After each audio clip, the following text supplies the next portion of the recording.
Salam dostlar, bugün dizayn patternlar mövzusuna davam etmək istəyirəm və növbəti pattern mövzumuz Observer patterndir. Yəni mən bu kitab üzərindən gedirəm ardıcıl şəkildə. İlk patternimiz strateji pattern idi. Video YouTube kanalı var, istəsəniz baxa bilərsiniz oradan.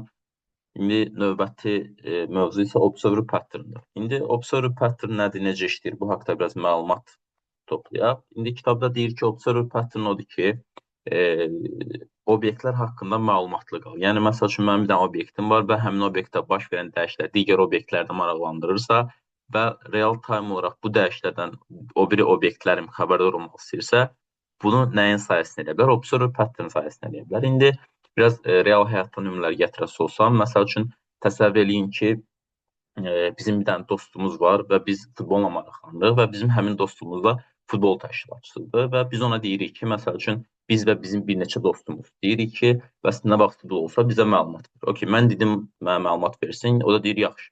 Və üstədən bir neçə müddət keçir, futbol təşkil edir və bizə məlumat verir ki, bəs bugün saat falan vaxtı futbol var və bizim buna məlumatlı olmuş oluruq və bir neçə dostumuz da bunu eşidir və məsəl üçün Əli, Vəli və s. Bu adama deyir ki, bəs şeydir, nə vaxt futbol olsa bizdən məlumat verir, o da deyir, yaxşı. Və bu, belə deyim, şəbəkəni genişləndirir və nə vaxt futbol olsa digər istifadəçilərə məlumat verir. Bu Observer pattern nümunəsini, Observer design pattern istifadə etmək üçün də real use case kimi buna baxa bilərik. Və ya başqa bir dənə example verəcək olsam, hansı example verərdim? Məsəl üçün, bir dənə dostumuz var, başqa bir dostumuz. Bu, konsertlərin təşkil olunması ilə yaxından maraqlanır və iştirakçısıdır, konsertləri təşkil edir. Və belə deyim, bizim də konsertə marağımız var, tutaq ki, biz ona deyirik ki, nə vaxt konsert olsa bizə məlumat ver. O da deyir, yaxşı. Və konsert təşkil olundu, məsəl üçün, bugün konsert var və bu bizə məlumat verirsə bu dostumuz, biz burada nəyi observe edib, o da məlumat verən şəxs də bir subject sayılır. İndi kitab üzərindən necə bir example-dan gediblər, onu bir dənə dəqiqləşdirək, onun üstdən keçək. Deməli, kitab üzərində belə bir dənə example var ki, bir hava haqqında məlumat üçün bir dənə stansiya qurulub və bu hava haqqında məlumatlar, məsələn, küləyin sürəti, havanın temperaturu, rütubətli dərəcəsi və s. ölçür, bu məlumatları saxlayır və digər obyektlərə də bu barədə məlumatlar ötürür. Yəni, məsəl üçün, gəldi ölçmə 1 saatdan bir aparılır və 1 saatdan bir aparılan ölçmələri, məsəl üçün, bizim də mobile application'ımız var və həmin mobile application'da havanın temperatur və rütubət dərəcəsini göstərir ancaq və ölçmələrdən sonra avtomatik olaraq həmin application'a məlumat getməlidir ki, bəs ölçmə aparıldı və nəticə temperatur belə dəyişdi, rütubət belə dəyişdi.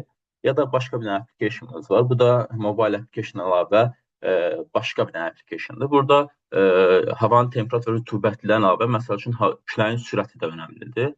Və biz burada havanın temperaturu dəyişəndə havanın temperaturu, rütubətli dərəcəsi və küləyin sürətini də əlavə olaraq həmin deyim, obyektə göndərməliyik, yəni obyekti nə etməliyik, xəbərdar etməliyik.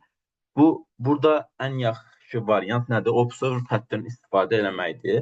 Yəni, kitabda da qəşəng bir nümunəni izah edib. İndi, baxaq görək, Observer pattern necə istifadə eləyəsinik, necə başqa obyektləri xəbərdar eləyəsinik. Belə deyim, ilk ağla gələn variant bizdə nədir? İlk ağla gələn variant odur ki, bizim hava məlumat, məsəl üçün, stansiyamız var və burada temperatur, rütubət və hiss olunan temperatur, məsəl üçün, var. 3 dənə dəyərimiz var. Və biz bu 3 dəyər üzərindən gedirik əməliyyatları eləməyə başlayırıq. Məsəl üçün, bu temperatur, rütubət və hiss olunan temperatur. İlk öncə, məsəl üçün, obyekt yarandı, məsəl üçün, hava məlumat stansiyasının bir dənə obyekti yarananda burada nə istifadə olunur? Əlbəttə ki, konstruktor istifadə olunur. Generate eləyək, konstruktor bir dənə generate eləyək, olaraq konstruktor enter. Və bu məlumatlar yazıldı, işləndi. Və bizim başqa bir dənə klassımız var idi. Bu klassımız nə idi? Mobile application, düzdür? Mobile app deyə başqa bir dənə klassımız var idi. Və bu mobile application-da tutaq ki, indi temperatur və rütubət dəyərləri ölçmək lazımdır. Okay, gəlirik burada həmin dəyərləri əlavə eləyirik və bu update əməliyyatı hardan aparılmalıdır? Əlbəttə ki, burada bir update əməliyyatı getməlidir. Yəni, hava məlumat stansiyası temperaturu, rütubəti ölçdü və bu məlumat göndərilməlidir. Dəyərlər private olduğuna görə bir dənə public metod, public void update metodu olmalıdır. Parametr kimi nə qəbul etməlidir? Əlbəttə ki, double temperatur və double rütubəti qəbul etməlidir.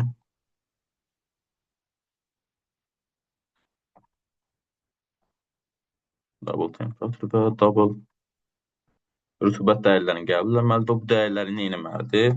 Əlbəttə ki, gedib Temperatur. Dis nöqtə temperatur bərabərdir. Dis nöqtə rütubət bərabərdir rütubət. Dis nöqtə temperatur isə bərabərdir nəyə? Temperatur. Bu şəkildə bərabər eləməlidir və sonda ekrana belə deyək, yəni display, yəni həmin temperatur rütubəti göstərmək üçün bir metod yazası olsa, public void display metodu parametri qəbul eləmir və ekrana məlumat olaraq sistem out println deyək ki, temperatur bu qədərdir və tutaq ki, rütubət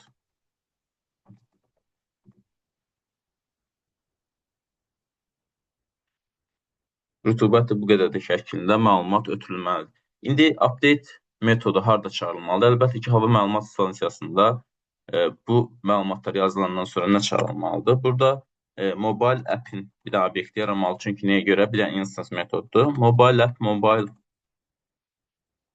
app bərabərdir new mobile app formasında obyekti yaratdıq və mobile app nöqtə update metodunu çağırırıq ki, həmin məlumatları neyiniyək? Ötürək. Burada bizə nə ötürmək lazım? Temperatur və rütubət. Temperatur və belə deyim, rütubəti dəyər kimi ötürdük. Və bu zaman nə baş verdi? Hava haqqında məlumat ölçüldü. İlk dəfə dediyim proyekt işə düşdü, ölçüldü, məlumat ötürüldü. Və indi təsəvvür edin ki, hava haqqında məlumat stansiyası bir saatdan bir yeniləndi və yeni dəyərlər əlavə olundu. Public, belə deyim, bunun return type-ına ehtiyac yoxdur. Void yeniləndi.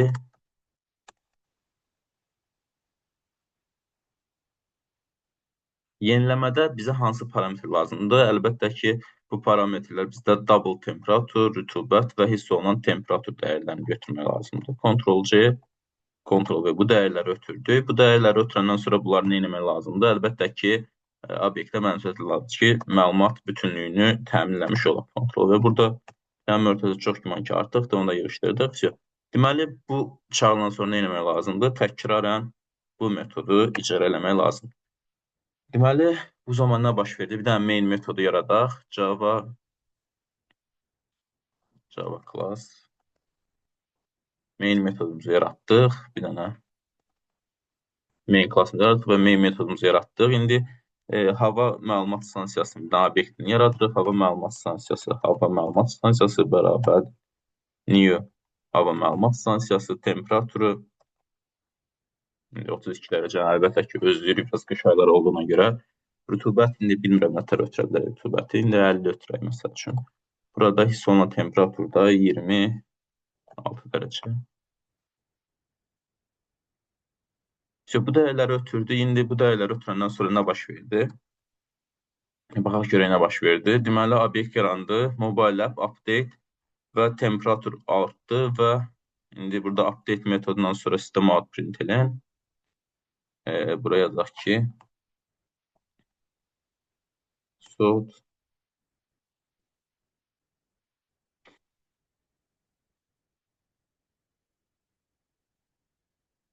mobile app içərisində. Deməli, belə indi gəlirik main içərisinə. Main içərisində nələrdir? Görə result nə olur? Run olsun, görək nəticə nə olur?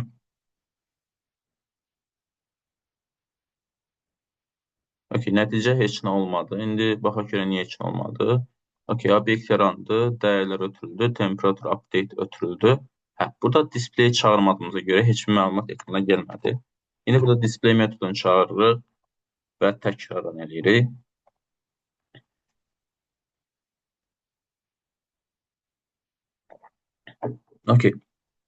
Mobile app temperatur 32, rütubət 50 formasında gəldi ekrana, nəticə çap olundu.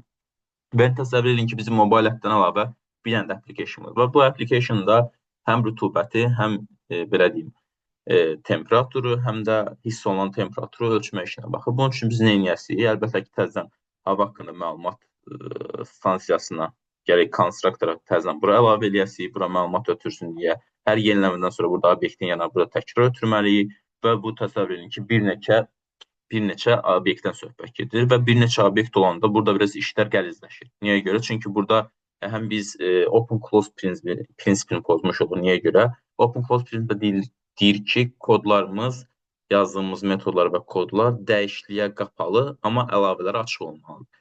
Biz bu dəyişiklikləri kod içərisində dəyişiklikləri yox, əlavələrlə təmin etməliyik və bu da bizim bu prinsipi pozmuş oldu. İndi daha yaxşı variant olaraq nə edə bilərik? Biz interfeyslərdən interfeysləri polimorfizm mövzusunu öyrənmişik. İndi burada həmin mövzuları istifadə edib biraz kodu daha da gözəlləşdirə bilərik. İndi problem yəqin ki, aydın oldu hamıya. Burada məsəl üçün təzə obyektlər yarandığı anda avtomatik olaraq burada təzə dəyərlər əlavə olunmalıdır, təzə obyekt yaranmalıdır, onun update metodu çağırılmalıdır və bu hər dəfə təzə bir dənə klass yarananda, obyekt yarananda bu təkrarlanmalıdır və bu kodu yenidən təkrarlamağa və kodun içərisini yenidən dəyişməyə gətirib çıxarır və bu, belə deyim, biraz qarışıq bir kod olur. Onu necə həll edə bilərik? İndi sonra paketimizə bu dəfə nə istifadə edək? Observer pattern nümunəsindən istifadə edək.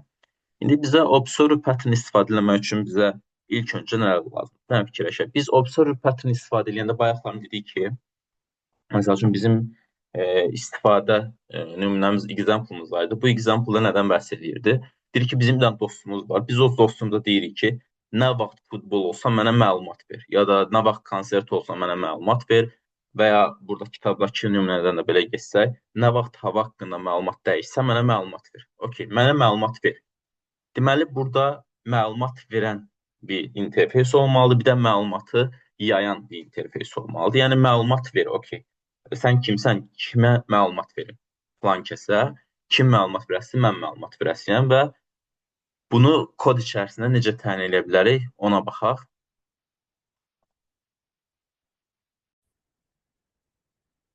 Yaxşı, bizə nə lazım idi? Bizə birinci növbədə observer, yəni məlumatı qəbul edən tərəf lazımdır və subject məlumatı yayan tərəf lazımdır. Əvvəlcə bir dənə observer interface yaradaq. New Java class interface observer.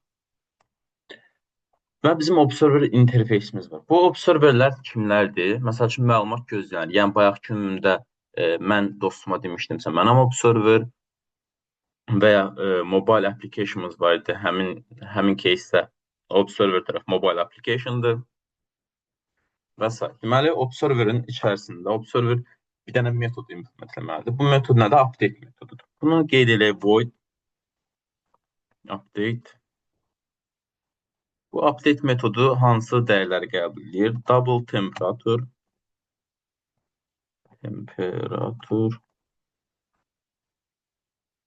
sonra double rütubət və double küləyin sürəti deyək də. Küləyin sürəti. Deməli, observerlərin nə vasitə? Update metodu vasitə və bu update metodu çağırılmanın temperatur, rütubət və küləyin sürəti dəyərləri normalda update olmalıdır. Bir də bizim nəyimiz olmalıdır? Subjectimiz, yəni məlumatı yayan tərəf olmalıdır. Subject necə olur? Məsəl üçün, məlumatı yayan tərəf əvvəlcə bilməlidir ki, buna hansı observerlər qoşulub.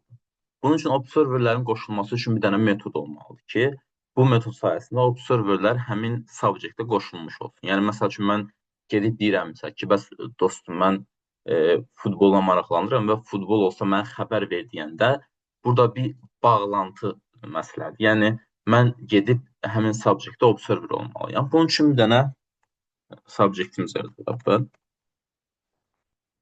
Subject.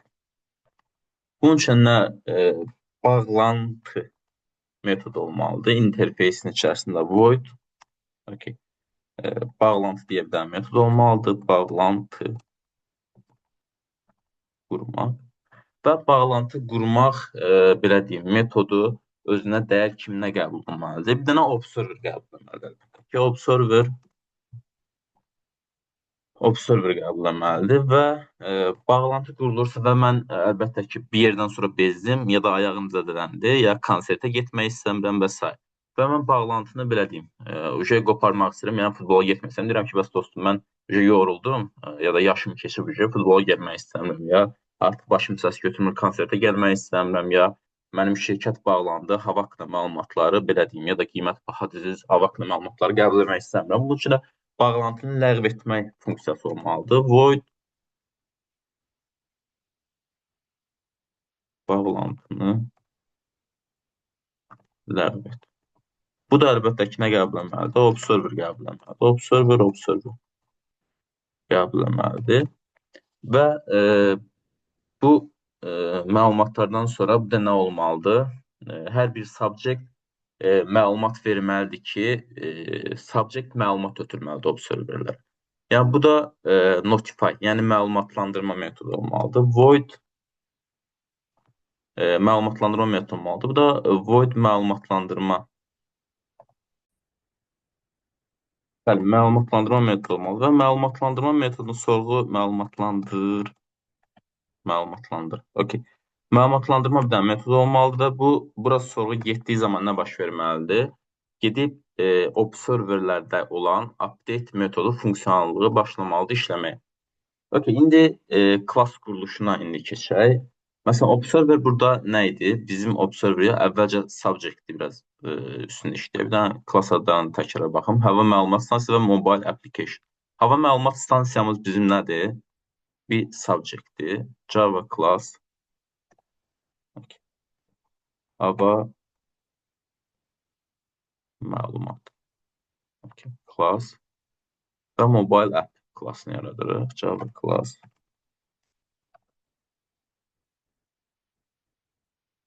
Mobile app klassını yaradırıq və bizim mobile app klassımız nədir? Bir observerdir. Implement observer.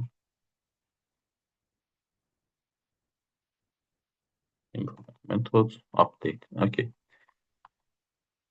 Və hava məlumatı nədir? Implement bir dənə subject. Object interface-indən nə edir? Implement olur. Okay. Implementləri subject. Deməli, burada hava məlumatın dəyərlərini də bir dənə əlavə eləyək ki, burada problem olsun. Buradan dəyərləri götürək, oraya yapışdıraq. Okay. Gəri buradan private hava məlumat stansiyası, hava məlumat.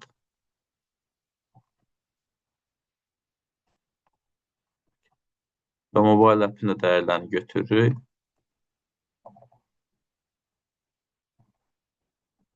Okay. Mobile app'in dəyərlərini götürürük bu qaydada. İndi hava məlumat içərisində bəzi dəyərlər saxlamalıdır list formasında. Bu hansı dəyərlərdir? Hava məlumata kimlər subscribe olub, yəni qoşulub məlumat gözləyir. Bu klassları list formasının özündə saxlamalıdır. Bunu necə edə bilərik? Deyək, private array list. Bu nə tipində olmalıdır? Array listimiz əlbəttə ki, observer tipində olmalıdır. Observerlər saxlamalıdır. Observers. Deyək, bir də observerlər. Və hər dəfə bağlantı qurmaq istəyəndə nə olmalıdır? Observerlər, observers nöqtə add deyirik, həmin observeri əlavə eləməliyik. Bu observerlərdə bağlantı məsələsi burada həll elədik. İndi təsəvvür bağlantını ləğv etdiyəndə nə etməliyik? Observerlər, observers nöqtə, görək burada nə metod var? Okay, remove. Bizə lazım olan metod var. Həmin observeri nə etməliyik? Remove eləməliyik. Bir dənə də kodumuzu səliqəyə salaq. Əla. Bura qədər hər şey okeydir. İndi növbəti məlumatlandır olmalıydı bu. Bunu da rename eləyək. Məlumatlandır. Okay, gələk bir dənə. Burada da məlumatlandır eləyək. Problemi həll elədik. Okay. Məlumatlandır. Məlumatlandır klassında nə olmalıdır? İndi mobile app'də bizim bir dənə update metodumuz var. Bu update metodu nə edir? This.temperature bərabərdir temperatura. This nöqtə Rütubət isə bərabər nəyə? Rütubətə. Nöqtəli vergül L.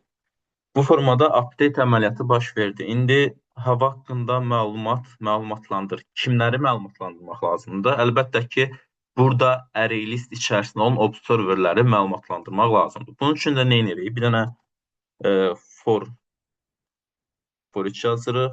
Deməli, observer gəlir hər dəfə nəyin içərisindən gəlir? Observers içərisindən gəlir və hər bir observerin də nəyini eləmək lazımdır? Deməli, observer nöqtə update metoduna temperatur, rütubət və küləyin sürəti.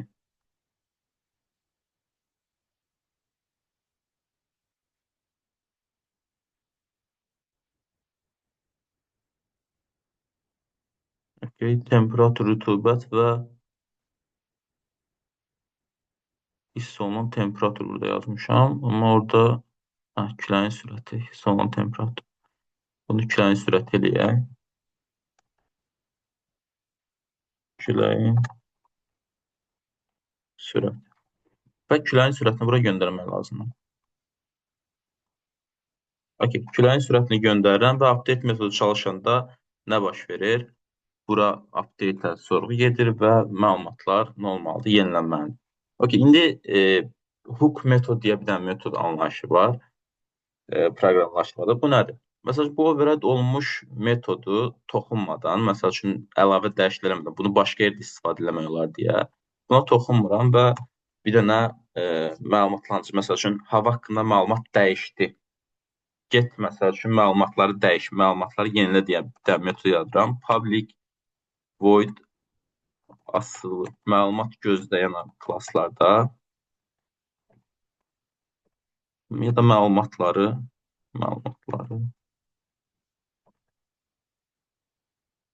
yenilə deyirəm burada. Məlumatları yenilə deyirəm və nə edirəm? Həmin məlumatları yeniləni çağıranda avtomatik olaraq nə olur? Bu məlumatlandır metoduna sorğu gedir və məlumatlandır metodu bütün məlumatları nə etmiş olur? Yeniləmiş olur. Və buradakı məlumatlar yenilənəndən sonra hava haqqında məlumat, mobile appdakı məlumatları yenilədi və update oldu, məlumatlar yeniləndi. Burada bizim bayaqki display metodumuz var idi. Display metodu necə çalışır? İndi təkrar bunu yazaq. Public void bir dənə display metodu, display metodu heç nə qəbul eləmir və necə işləyir? Temperatur və rütubəti ekrana sistem out println mobile app içərisində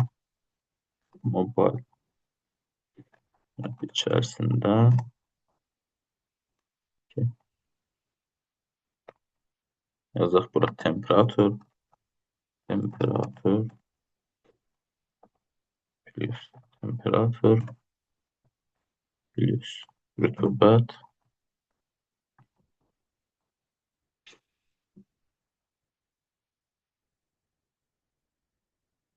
plus rütubəti yazdıq, qeyd elədik. İndi hər dəfə update-dən sonra nə çalışmalıdır? Display metodu çalışmalıdır və məlumatları ekrana yazdırmalıdır. İndi baxaq görək başqa nə məlumat qaldı. Update elədik, display elədik, məlumatları ekrana göstərdik. Məncə hər şey qaydasına kimi görünür. İndi məlumatlandı. Və nə vaxt bağlantı qurmaq, bağlantı quruldu, məlumatlandı, məlumatları yenilə. İndi bir dənə məsələ qaldı. Bizim buradakı məlumatların yenilənməsi metodu funksiyonallığı qaldı. Bu funksiyonallıq nədir? Məsəl üçün, deməli, əsas məsələmiz qaldı. Public void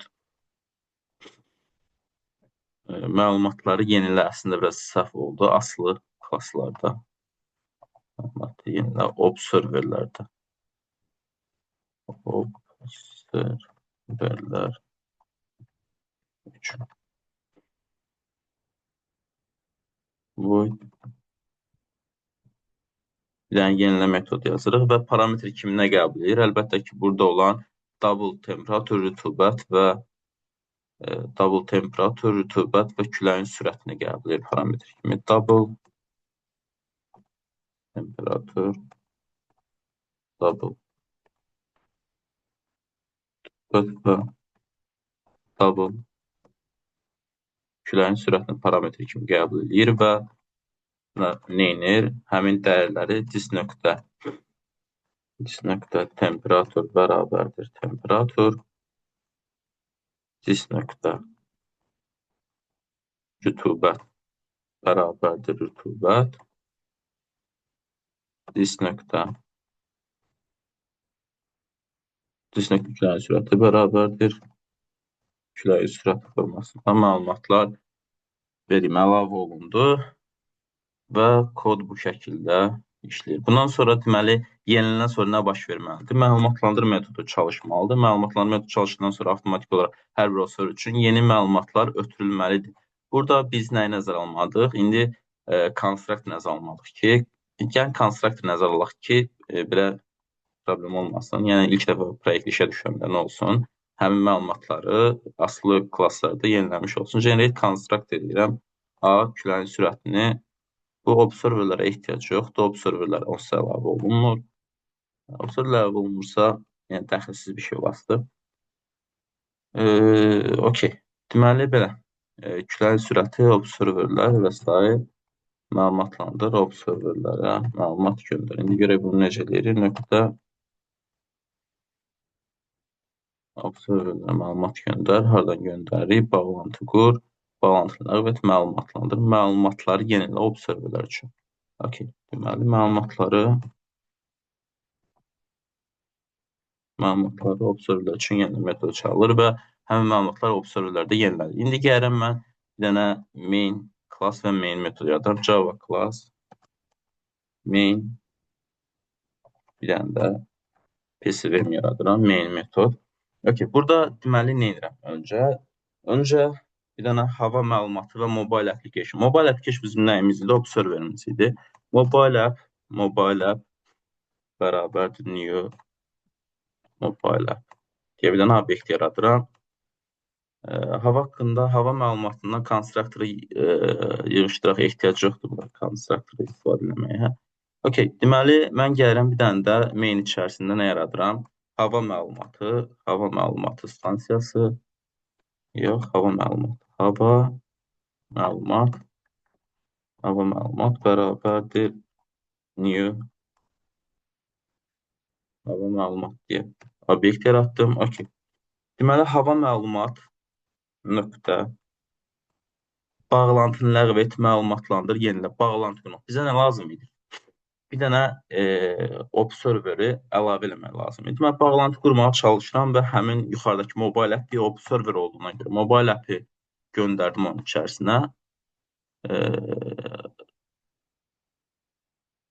Deməli, mobile app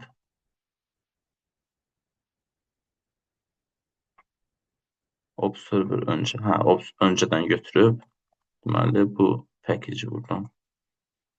Burada deməli, problem nədir? Bu mobile app'i gedir, observer öncədən götürür, ona görə xəta verir. İndi bu öz klassı içərisindən götürdü. Mobile app'i bağlantı kimi əlavə elədi. İndi hava haqqında məlumatlar, məsəl üçün. Burada nə baş verdi? İndi yeniliyə bir observer əlavə olundu. İndi loglarda biz çıxartmırıq ekrana, amma çıxarsaydı yaxşı olardı. Exception, array list, this observer is null, observer. Okay, mobile observer is null. İndi burada problem nədən ibarətdir? İndi gələk bu problemi aradan qaldıraq. Mobile app içərisində deməli biz mobile app hava məlumat içərisində bir dənə array list bərabərdir new array list eləyək. Okay, indi təkrardan eləyək. Okay. Heç bir məlumat çıxmadı. Məlumat çıxmasının səbəbi biz heç nə qeyd eləmədik, ona görə məlumat çıxmadı. Burada loqlar yazsaydıq ki, məsəl üçün yeni observer əlavə olundu və s. Bu kimi məlumatlar ekrana çıxasıydı, amma biz onları əlavə eləməmişik. İndi kodumuzu davam edək. Deməli, bağlantı quruldu. İndi hava haqqında məlumat məsəl üçün yeniləndi. Hava məlumat nöqtə məlumatlandır. Okey, bağlantı qurmaq, yeni. Okey, yenilə. Məlumatları yeniləmək lazım. Temperatur, rütubət və küləyin sürəti. Temperatur rütubət verdik və küləyin sürətini verdik. Okay, bu məlumatları göndərdik. İndi run eləyə görə nə baş verir? Okay, run elədik. Görək nə olur. Və mobile app içərisində temperatur 32, rütubət 50 dərəcə formasında ekrana mesaj çapa verildi. Yəni bu birbaşa mən hava məlumatı yenilədiyim zaman bu nə baş verdi? Əvvəlcə bu hava məlumatı içərisindəki məlumatları yenilədi, sonra məlumatlandırma metodu çağırılaraq digər observerlər üçün məlumatları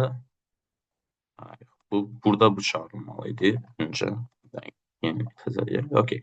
Məlumatları observer üçün yenilə çağırıldı və məlumatlandırma metodu çağırıldı və bu sayədə digər observerlər üçün məlumatlar yeniləndi və məlumatlandırıldı. İndi burada təzə bir dənə application yazmaq rahatdır. Məsəl üçün bir dənə mobile app idi. İndi məsəl üçün təzə bir dənə applicationdır. New app yazsaq və new appdə burada məsəl üçün mobile appdə 2 dənə parametr istifadə edilmiş, 3 dənə parametr istifadə etsə, burada işimiz rahatdır. Necə rahatdır? Həmin new app'i observerdən implement eləyirik burada olduğu kimi və obyekti yaradıb məlumatları göndərəndə avtomatik olaraq həmin new app-ə də məlumatlar, havanın temperaturu haqqında məlumatlar, rütubət, temperatur, küləyin sürəti haqqında məlumatlar göndərilmiş olur. Yəni burada əslində nə qurulmuş oldu? Bir loose coupling qurulmuş oldu. Loose coupling necə quruldu? Bir dənə metodum var. Metod işləyir, amma observerlərə göndərir. Dəqiq abstrakt bir dənə belə deyim, interfeysə göndərir məlumatı. Dəqiq konkret olaraq hansı klasa göndərdiyi barədə bir məlumatı yoxdur. Amma işləyir və düzgün bir result verir, lazım olan yerlərə məlumat göndərir. Bunun üçün nə etmək lazımdır? Həmin klası observer kimi tanıdıb, həmin subjectə əlavə eləmək lazımdır ki, bu observer artıq səni dinləyir və sən onu məlumatlandırmalısın. İndi burada gördüyümüz kimi bizim mobile app klasımızda 2 dənə belə deyim, dəyər var, value var. Temperatur və rütubət. Ancaq bizim hava məlumatı içərisində 3 dənə bizim dəyərimiz var idi. Bunların küləyin sürəti var idi, rütubət və temperatur var idi. İndi ola bilər ki, bizim növbəti belə deyim, klassımız içərisində hər üçündə də istifadə olundu. Bu zaman biz nə etdik burada? Biraz çox belə yaxşı olmayan bir update içərisində yaxşı olmayan bir funksiyadan istifadə etdik. İndi baxaq görək nədən istifadə edir. Burada temperatur dəyərini, rütubət dəyərini ötürür, amma küləyin sürətini heç yerdə burada ötürüb mənimsətməli. Bu da xoşa gələn bir hal deyil əlbəttə ki, bunu necə düzəltmək olar və növbəti belə deyim, növbəti klasslar istifadə edəndə hansını istifadə edir, onu göndərək, onu istifadə eləmir, onu göndərməyə şəklində məntiq necə qura bilərik? Bunu eləmək üçün əsasən yaxşı olar kitabda son belə deyim, məlumatlarda qeyd olunur ki, siz hava haqqında məlumatın yeniləndiyini bildiriş kimi göndərin klasslara və klasslar özlərinə lazım olan dəyərləri həmin belə deyim, hava haqqında məlumat içərisindən götürsün. Və bu zaman mən boş-boşuna artıq dəyər və ya artıq dəyər göndərmiş olmuram. Yəni necə proses baş verir? Əgər hava haqqında məlumat yenilənibsə, update olunubsa, burada update də sadəcə olaraq nə göndərilir? Update olundu, notification kimi göndərilir və bu notificationdan sonra nə olmalıdır? Həmin məlumatlar gəlib təzədən belə deyim, hava məlumat sistemindən gəlib nə olmalıdır? Götürülməlidir. Məsələn, məlumatlandır. Burada məlumatların sadəcə update ilə məlumatlandırılmır, notification kimi məlumatlandırılır və update metodu artıq burada çalışır və lazım olan dəyərlərə uyğun şəkildə update olunur. Bunu indi evə task kimi işləyə bilərsiniz özünüz. İndi task nədən var? Bir dənə üstdən keçək. Deməli, mənim nəyim var? Bir dənə hava məlumatım var və onunla 3 dənə dəyər var və bəzi klassların bu 3 dəyərin 3-dən istifadə edir. Ola bilər birindən temperaturdan istifadə eləsin, bir dənə klassın temperatur və rütubətdən istifadə eləsin, digər kütlənin sürətini istifadə etsin. Ancaq mənim update metodumu hamısı üçün çalışması üçün mən məcburam ki, hər 3 dəyəri də belə deyim, observerlərə göndərim. Amma yaxşı olar ki, observerlər göndərmədən observer bildiriş kimi göndərək və observerlər lazım olan məlumatları hardan alsın? Setterlər, getirlər vasitəsilə alsın, hardan hava haqqında məlumat stansiyasından əldə eləsin və istifadə eləsin. Bunu da ev tapşırıq kimi eləyə bilərsiniz. İzlədiyiniz üçün çox sağ olun, hər biriniz uğurlar. Ümid edirəm növbəti videolarda görüşərik. Hələlik özünüzə müğayət olun.